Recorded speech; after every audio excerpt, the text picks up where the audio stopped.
ಹಸಿವಿಗೆ ಪರಿಹಾರನೇ ಇಲ್ಲ, ಬೆಲೆನೇ ಇಲ್ಲ.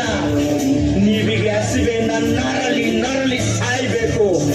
ಇಲ್ಲಿ ನಿಮ್ಗೆ ಕೆಲಸ ಸಿಗ್ಬೇಕಾದ್ರೂ ಲಂಚ ಕೊಡ್ಬೇಕು, ಜೀವ ಉಳಿಸ್ಬೇಕಾದ್ರೂ ಭಿಕ್ಷೆ ಮಾಡಬೇಕು. ಕನಸು ಕಾಣೋದಕ್ಕೂ ಯೋಗ್ಯತೆ ಬೇಕು.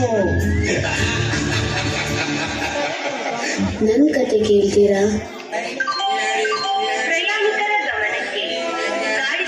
ಸೌಮ್ಯ, ಮಗಳೇ ಸೌಮ್ಯ, ರೈಲ್ ಬಂತು, ಆಟೋ ಶುರು ಮಾಡು.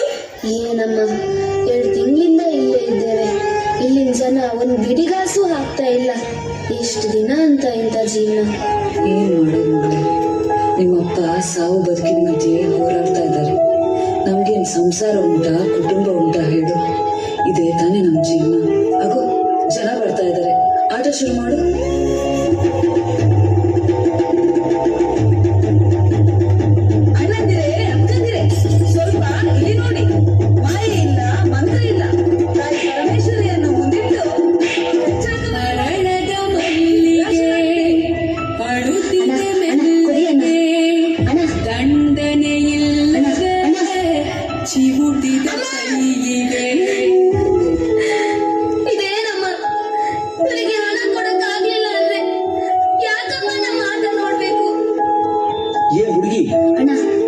ಅಲ್ಲ, ನೀವು ಈ ತರ ಎಲ್ಲ ಮಾಡಿದ್ರೆ ಯಾರು ನಿಮ್ಗೆ ಹಣ ಕೊಡ್ತಾರೆ? ನನ್ ಜೊತೆ ಬಾ, ಕೆಲ್ಸ ತೆಗ್ಸಿ ಕೊಡ್ತೀನಿ.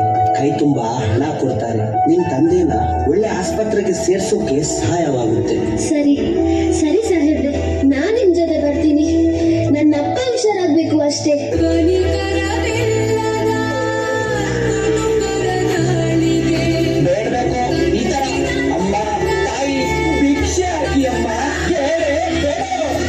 ಅಮ್ಮ ತಾಯಿ ಭಿಕ್ಷೆ ಹಾಕಿ ಅಮ್ಮ, ಕೆಲವರ ಹಣೆ ಬರಹ ಬರೆದನ ಬ್ರಹ್ಮ ನೆಟ್ಟರು ಅಂಟಿದ ಕೈಗಳಲ್ಲಿ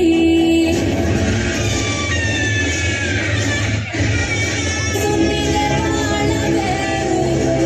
ಕಾಲರು ಇನ್ನು ಯಾರು ಕಣ್ಣಲ್ಲಿ ಇರುವ ನೀರು ಧುಮುಕಬೇಕು ಜೋರು. ಮಾಡು ಮಾಡು ಹೊರಬರಲಿ ಎದೆಯ ಬಿಕ್ಕಳಿಗೆ ಹೊರಡದ ಕಿರುಮಲ್ಲಿಗೆ. ಪಾಪ ನನ್ನಮ್ಮ, ಅವರು ತವರ ಮನೆಯವರು ಪ್ರೀತಿಯಿಂದ ಕೊಟ್ಟಂತ ಒಂದೇ ಒಂದು ಜೊತೆ ಕಿವಿ ಒಲೆನ ಅಡ ಇಟ್ಟು ನನ್ನನ್ನು ಕಳಿಸಿದ್ರು. ಆದ್ರೆ ಇವರು ರಾಕ್ಷಸರು ನನ್ನ ಕನ್ಸನ್ನೇ ಮುದ್ದು ಕಾಲನ್ನ ಕತ್ತರಿಸಿ ನನ್ನನ್ನ ಭಿಕ್ಷೆ ಬೇಡಕ್ಕಾಗಿದ್ರೆ ಭಿಕ್ಷೆ ಬೇಡಕ್ಕಾಗಿದ್ರು.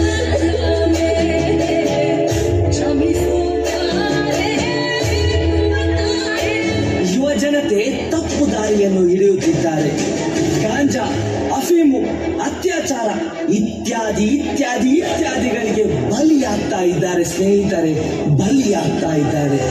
ಇಷ್ಟಕ್ಕೆಲ್ಲ ಕಾರಣ ದುಡ್ಡು, ಲಂಚ, ಸ್ವಾರ್ಥ, ಅಧಿಕಾರ. ದೇಶದಲ್ಲಿ ದುಡ್ಡು ಕೊಟ್ರೆ ಏನ್ ಬೇಕಾದ್ರೂ ಸಿಗುತ್ತೆ ಅನ್ನೋದು ನಿಲ್ಬೇಕು. ಭಾರತ ಅಂದ್ರೆ ಬರೀ ಪ್ರೀತಿ ಅಷ್ಟೇ ಅಲ್ಲ, ಭಯನೂ ಬೇಕು.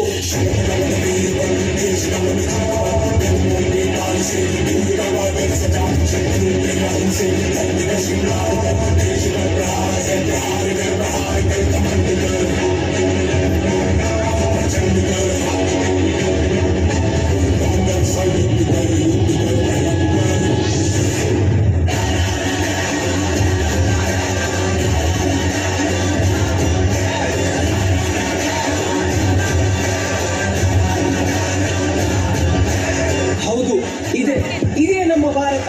ಇದೇ ನಾವು ಗೆದ್ದು ರಣಕೇಕೆ ಹಾಕಬೇಕಾದ ರಂಗಸ್ಥಳ.